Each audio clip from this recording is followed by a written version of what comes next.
రాజకీయ నేతలు అన్ని రకాల పదవులు చేపట్టాలని కోరుకుంటారు.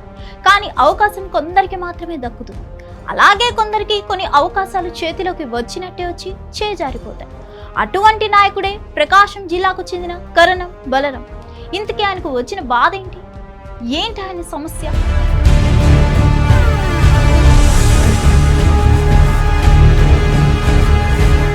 మాజీ మంత్రి కరణం బలరామకృష్ణ మూర్తి ఎమ్మెల్యేగా సుదీర్ఘ కాలం పనిచేశారు. ఎంపీగా ఎన్నికయ్యారు. అయితే ఇలా చట్టసభలకు ఎన్నికైన ఆయన ప్రకాశం జిల్లా రాజకీయాల్లో తనకంటూ ఒక ముద్ర చాటుకున్నారు. కానీ మంత్రి కాలేకపోయారు. 2019 ఎన్నికల్లో టీడీపీ అభ్యర్థిగా గెలిచి వైసీపీలోకి ఫిరాయించారు. అలా జరగకుండా ఉంటే ఈ ఎన్నికల్లో ఆయన చీరాల ఎమ్మెల్యే ఆపై మంత్రి అయి ఉండేవారు కూడా. కానీ వైఎస్ఆర్ కాంగ్రెస్ పార్టీలోకి ఫిరాయించి మంచి అవకాశాన్ని కోల్పోయారని విశ్లేషకులు అభిప్రాయపడుతున్నారు.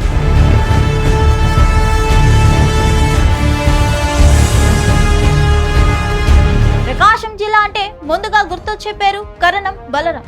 ఆయనకు సుదీర్ఘ రాజకీయ నేపథ్యం ఉంది. ఏకంగా మాజీ ప్రధాని ఇందిరాగాంధీ మెచ్చిన నాయకుడు కూడా. 1978లో ఒంగోలు పర్యటనకు వచ్చారు ఇందిరాగాంధీ. ఆ సమయంలో ఆమెపై దాడి జరిగింది. అయితే అప్పట్లో కరణం బలరాం ఇందిరాగాంధీని కాపాడి దేశవ్యాప్తంగా ప్రాచుర్యం పొందారు. ఇందిరాగాంధీ ఆయన్ను ప్రోత్సహిస్తూ అద్దంకి అసెంబ్లీ నియోజకవర్గ టికెట్ ఇచ్చారు. అలా అసెంబ్లీలో అడుగు పెట్టారు కరణం బలరాం. కానీ ఏపీలో మారిన రాజకీయ పరిస్థితుల నేపథ్యంలో తెలుగుదేశం పార్టీ గూటికి చేరారు బలరాం. ఆ పార్టీలో ఒక వెలుగు వెలిగారు. ప్రకాశం జిల్లా టీడీపీ అంటేనే బలరాం అన్నంత రీతిలో పరిస్థితి మారింది. 1999లో ఒంగోలు పార్లమెంట్ సభ్యుడిగా కూడా ఎన్నికయ్యారు. అయితే అంతటి మంచి బంధాన్ని తెలుగుదేశం పార్టీతో తెంచుకొని తప్పు చేశానన్న పశ్చాత్తాపంతో ఉన్నారు కరణం బలరాం. 2019 ఎన్నికల్లో చంద్రబాబు కరణం బలరాంకు చీరాల టికెట్ ఇచ్చారు. రాష్ట్రం అంతటా జగన్ ప్రభంజనం వీచింది. కానీ అంతటి ప్రభంజనంలో సైతం చీరాల నుంచి గెలిచారు కరణం బలరాం. కానీ కొద్ది రోజులకే రకరకాల ఒత్తిళ్లతో వైఎస్ఆర్ కాంగ్రెస్ పార్టీలో చేరిపోయారు. 2024 ఎన్నికల్లో తాను తప్పుకొని కుమారుడు వెంకటేష్ కు టికెట్ ఇప్పించుకున్నారు. కానీ ఘోర పరాజయం ఎదురైంది. అప్పటి నుంచి టీడీపీలోకి వచ్చేందుకు ప్రయత్నాలు చేస్తున్నారు. కానీ వర్కౌట్ కావడం లేదు.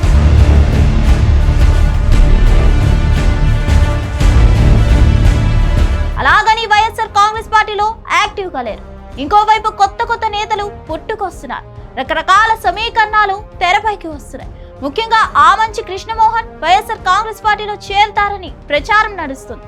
దీంతో కరణం బలరాం తెలుగుదేశం పార్టీ నాయకత్వాన్ని ఆశ్రయించారట. కూటమి అధికారంలోకి వచ్చిన తర్వాత సీఎం చంద్రబాబును కరణం బలరాం కలిశారు. ఓ వివాహ వేడుకల్లో ఏకాంతంగా కలిసి చర్చించారు. టీడీపీలోకి వస్తానని తన అభిప్రాయాన్ని వ్యక్తం చేశారు. దీంతో కరణం బలరాం టీడీపీలో చేరడం ఖాయమని ప్రచారం సాగింది. అయితే ఇంతవరకు చంద్రబాబు గ్రీన్ సిగ్నల్ ఇవ్వలేదు. కరణం బలరాం వచ్చేందుకు ఆసక్తి కనబరుస్తున్నా ప్రకాశం జిల్లా టీడీపీ క్యాడర్ మాత్రం ఒప్పుకోవడం లేదు. అందుకే కొద్ది రోజుల తర్వాత కరణం బలరాం విషయంలో చంద్రబాబు ఒక నిర్ణయానికి వచ్చే అవకాశం ఉంది. మరి ఏం జరుగుతుందో చూడాలి. మరిన్ని అప్డేట్స్ కోసం stay tune to hit TV.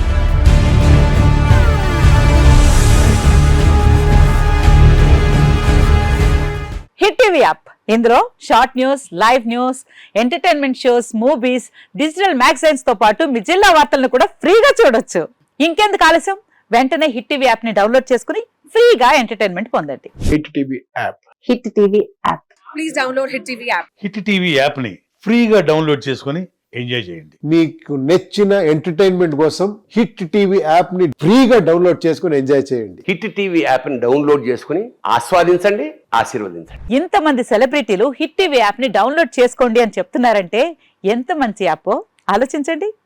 America America America అమెరికాలో చదవాలనుకునే వాళ్ళకి విశ్వసనీయమైన పేరు మన శౌర్య కన్సల్టెన్సీ.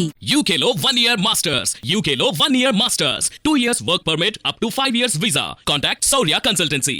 Contact 89851 89851.